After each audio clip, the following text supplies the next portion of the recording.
Hey, welcome in. We're going to talk today about what's the deal with Melchizedek. We kind of scratched the surface a little bit a couple days ago as we encountered him in Hebrews chapter 4. Now we're in Hebrews chapter 7. Going to dig a little deeper, going to look in Genesis and just kind of put it all together. So come on in, let's check it out. Have a great day. Welcome to the Equipped Disciple channel. My name is Rick McClatchy. I will be your host. We are here to be and to make disciples of Jesus, and we do that through daily devos, through Sunday sermons, and through other discipleship resources. We are here to equip you. All right, welcome in. We're going to hit Hebrews chapter 7, verses 1 through 10 hard today. We're going to go after what is the deal with Melchizedek. What is the deal with Melchizedek? Who is this? Why does it matter? Why should we be looking into this? And so I hope you'll stick around as we dig into these verses. So let's go ahead and jump into the first part of the text, verse 1 of chapter 7. For this Melchizedek, king of Salem, priest of God Most High, met Abraham and blessed him as he returned from defeating the kings. And Abraham gave him a tenth of everything. First, his name means king of righteousness. His name, Melchizedek, actually comes from the MLK. The MLK k sound is like for king, and then the ZDK part stands for righteousness. And so his name actually means king of righteousness. Then also king of Salem, meaning king of peace. So we have the king of righteousness and the king of peace. Sound familiar? Does that sound familiar at all? And so we're going to go ahead and we'll go a little shared screen here. So he's a king and a priest. And that is something that was not a part of the Judaism kind of religious structure. You were either a king. Most of the kings in Israel's history came from the tribe of Judah. Obviously, Saul came from the line of Benjamin, but once David took over and that whole scenario, then it was in going down the line of the tribe of Judah, which Jesus actually comes from the tribe of Judah, the lion of the tribe of Judah. And so we see that he's a king, but also a priest. And certainly you could not be both in the past because priests came from the Levitical priests, the Levitical tribe, the tribe of Levi. And so he is a trendsetter, you might say, this Melchizedek. He's a king and a priest.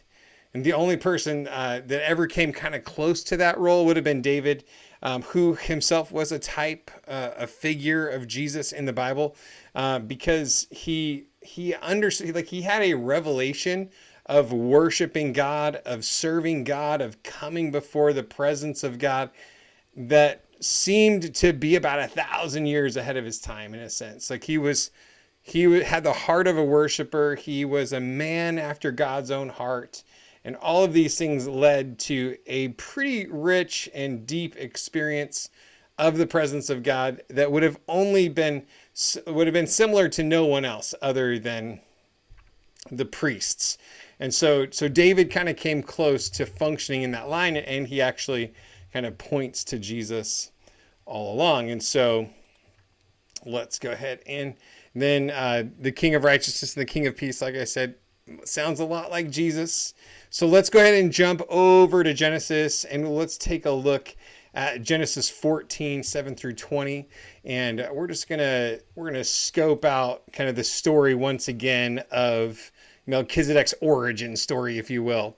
So after Abraham, verse 17, after Abraham returned from defeating Chedorlaomer and the kings who were with him, the king of Sodom went out to meet him in the Shaveh Valley.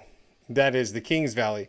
Melchizedek, king of Salem, brought out bread and wine, and he was a priest to God Most High. So he's a king, and he's also a priest. And so then it just says he blessed him. He blessed Abram and said, Abram is blessed by God Most High, creator of heaven and earth. And blessed be God Most High, who has handed over your enemies to you. And Abram gave him a tenth of everything. So here we see Abram meets Melchizedek, and his response is to give this money to him that would normally go to the priestly line. Now, in this part of Abram's journey, there are no tribes, because we're just not there yet, right? Like, that's hundreds of years kind of in the future. Yet he still recognized the greatness of who Melchizedek was. So verse 3 here of chapter 7, without father, mother, or genealogy, having neither beginning of days nor end of life, but resembling the Son of God, he remains a priest forever. And now consider how great this man was. Even Abraham, the patriarch, gave a tenth of the plunder to him. And now, this would not have been a small amount. Like, he had just defeated multiple kings in battle and collected loads of plunder. So 10% of all of that would have been a mountain of stuff. Because when the blessing of God is on your life, man, you're bringing it in, and it doesn't mean money and, all that kind of stuff, but like the blessing of the Lord makes rich and adds no sorrow to it. And so consider how great this man was. Even Abraham, the patriarch, gave a tenth to him. And so in these verses, it mentions no beginning or end, not based on family. Like, his priestly duties were not based on a family line like it was in the tribe of Levi. He's not given any kind of beginning or end, so we don't even know who his parents were or any kids, that came after him to pass the priestly line to. He was a priest of God by the ordination of God. God ordained him to be a priest of God. And again, that is here a type and figure of who Jesus is. So let's go back into verse 5. The sons of Levi who receive the priestly office have a command according to the law to collect a tenth from the people, that is, from their brothers and sisters, though they have also descended from Abraham. But one without this lineage collected a tenth from Abraham and blessed the one who had the promises. Without a doubt, the inferior is blessed by the superior.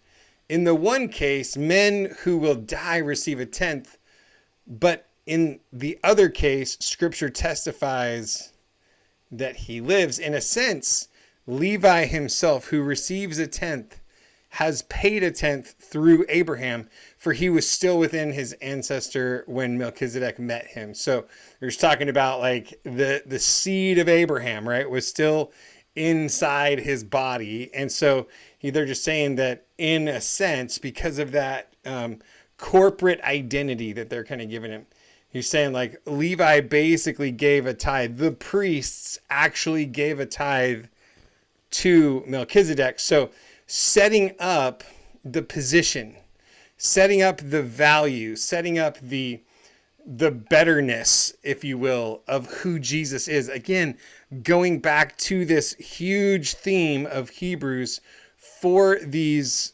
Hebrew believers to not go back to the ways of Judaism, to not forsake their declaration of faith in Jesus, and to go back to old familiar systems, but to stay and persevere and to stay committed to the work and the person of Jesus Christ, because he is better. So he's saying he has made him a priest in the line of Melchizedek. No beginning and no end, not part of the Levitical priesthood, but actually so great that even Levi gave a tenth to this line of priests and tells this story. And so Jesus is greater than Abraham. And there was really nobody greater than Abraham in their perspective, because he was Father Abraham. He was the one that started off the whole party, right? It was God calling Abraham out of the land of Ur of the Chaldees and saying, leave your family, leave everything, and go on a journey to a land that I will show you. Jesus is of the priestly order that even Abraham tithes to, recognizing that he was lesser than the priest, because and Melchizedek identified himself as being greater than Abraham because he blessed him. And it's always the greater one that blesses the lesser one, because obviously, what are you blessing with if you don't have more, right? And so that is Hebrews chapter 7, verses 1 through 10, just walking us through who kind of Melchizedek was, the king of righteousness, the king of peace, no beginning, no end, not appointed because of family line, but ordained by God. And all of these things point to Jesus, our God, our king, our prophet, just all of these things.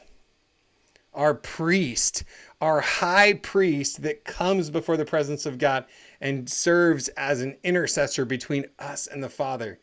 It's incredible. The access to God's throne, the love that he has for us, the forgiveness of sins, it's unbelievable. So I hope you are blessed, strengthened, and encouraged today because of how great Jesus is.